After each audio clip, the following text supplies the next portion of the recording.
दिनैहाय जोंनि गसाइगाव साब डिभिजननि सिङाव थानाय सराइबिल बियाबनि सिङाव थानाय गासैबो कच राजबंशी इन्टेलेक्चुवेल्सफोर गावबुराफोर बेफोरखौ लानानै दिनै जोबोद सिरियास बेयाव सावरायनाय जादों। जोंनि बड'लेण्ड ओनसोलाव कच राजबंशी हारिनि मोनथाय बिथांमोननि जौगानाय बिथांमोननि थामोनथा रैखाथि बेफोरखौ लानानै बाव सिरियासलि सावरायनाय जादों।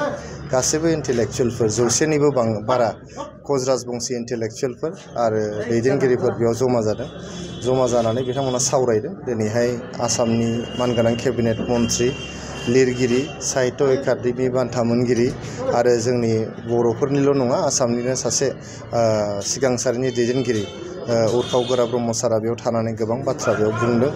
जोंनि गसाइगावनि मानगोनां एमएलए जिरन बसुमतारी साराबो बेयाव थानानै गोबां बाथ्रा बेयाव बुंदों आरो जोंनि कच राजबंशी हारिनि जे मेलेमजिबिफोर आरो दैदेनगिरिफोर बिथांमोना गावसोरनि हारिनि रैखाथि थामोनथा आरो मोनथायनि जौगानायनि सोमोन्दै गोबां बेयावहाय सुबुरुन होदों आरो गोबां दाबिफोर बिथांमोना खालामदों। जोङो जिहेतु बड'लेण्ड ओनसोलाव दिनै सान्थि गायसननो हाबाय। सान्थि गायसननो हाग्रोमोनानो जों गुबुन गुबुन हारि माहारिफ्रा बोरै गोरोबलायनानै रायजो जालायनो हायो, जोङो माब्रै मोनसे हारिया गुबुन मोनसे हारिखौ हेफाजाब होलांनो हायो, जोंनि हारिमुनि फोथाराव राव थुनलाइनि फोथाराव जोंनि सिनायथिनि फोथाराव गासैबो जोङो गावजों गाव हेफाजाब होलायनानै बोरै दावखोलांनो हायो। थांनाय समाव जि जालांबाय फैगोन समाव जोङो बोरैहाय गावजों गाव अनलायनानै फाफ्लिजों फाफ्लि गोबालायनानै जों दावखोलांनो हायो। बेफोर बाथ्राखौ दिनै बेयाव सावरायनाय जादों। सावरायनाया जोबोद ओंथि गोनां जादों आरो बयबो सुर मोनसेजोंनो बुंदों जे जोंनि बिटिआरआवहाय प्रमद बर' सारखौ फिन खनसेबाव जोङो चिफ महरै नायनो लुबैयो आरो जोङो बिथांखौ फिन खनसेबाव चिफ बानायनो थाखाय बयबो खामानि मावगोन होननानै बिथांमोना रादाय होदों।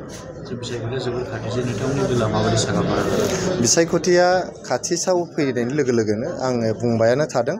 जोंहा जेसेबां साखाफारा खालामनांगौ जेरै 3200 बुथ कमिटिफोर दं बेखौ दानांगौ, बेखौ जों दाखांजोब्बाय।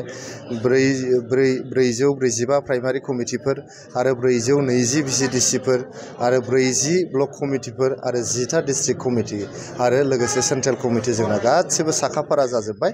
आरो जोंनि प्रमद बर' सारा जे इउपिपिएलनि गोबां बिबांनि एमसिएलएफोर देरहानानै बिथाङा एबार गोख्रों सासे बिटिआरनि चिफ जानो थांगासिनो दङ, बियो खाथां जाबाय। बिपिएफ दोलोखौ बुंनांगौ जेबो गैया। बिपिएफ दोलो बे जिहेतु जोंहा बिटिआरआ बा भारतबर्षआ जोंना गणतन्त्र हादोर, बियो सुबुं दारा खान्थिजों सोलियो। बेयाव साफ्रोमबो मानसियानो मोनथाय दङ, मोनफ्रोमबो हानजायानो मोनथाय दङ।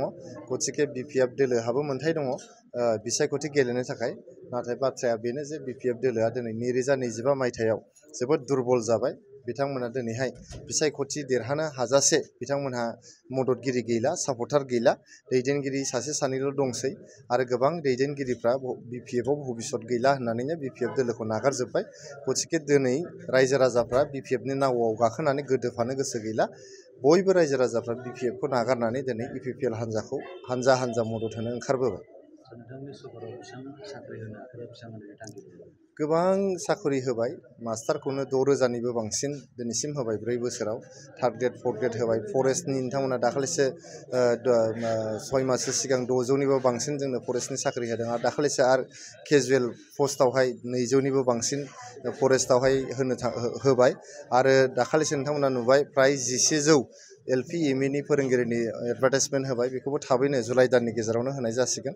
आरो जे थार्ड ग्रेड, फर्थ ग्रेड दङ, थार्ड ग्रेड, फर्थ ग्रेडखौ 2900 जे पस्टनि थाखाय गासैबो जे एपइन्टमेन्ट, बे एपइन्टमेन्टखौबो जुलाइ दाननि जोबथा हाथाइथिंजाय जोङो जुलाइ दाननि गेजेरावनो होनो थाखाय साखाफारा खालामगासिनो दं। बेनि थाखाय सेन्ट्रेल सिलेक्सन बर्डआ दायथ' लानानै बड'लेण्ड इउनिभारसिटिनि हेफाजाबावहाय सेन्ट्रेल सिलेक्सन बर्डआ दायथ' लानानैहाय 2900 थार्ड ग्रेड, फर्थ ग्रेडनि जे साख'रि बेखौ माने जुलाइ दाननि गेजेरावनो होनो थाखाय थाम थिम खालामगासिनो दं।